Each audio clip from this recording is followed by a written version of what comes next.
সরস্বতী পুজো বলে কথা, ঘুরতে তো যেতেই হবে, তাই দুজনে রেডি হয়ে বেরিয়ে পড়লাম।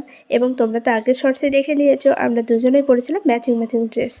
আর মেয়েদের যেটা হয়, রেডি হলে আগে কিছু ফটো তুলতে হবে, ভিডিও ক্লিপ নিতে হবে, তারপর ঘুরতে যাওয়া হোক বা না হোক। তো সেটা করতে করতেই আমাদের অনেকটা লেট হয়ে গেল।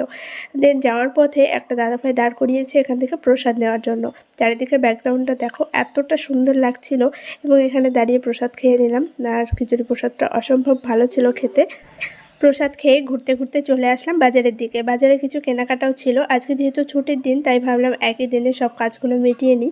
আর বাজারে ঢুকতেই দেখি গেট পড়েছে, তাই কিছুক্ষণ ওয়েট করে একটা দোকানেও কাজ ছিল, কিন্তু দোকানটা সেই মুহূর্তে বন্ধ ছিল।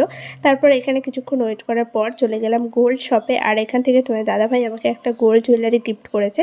সেটা আশা করি যারা বড় ব্লগ দেখেছো তারা দেখে নিয়েছো, এবং যারা দেখোনি তারা প্লিজ গিয়ে দেখে নিও, চ্যানেলে অলরেডি আপলোড হয়ে গেছে।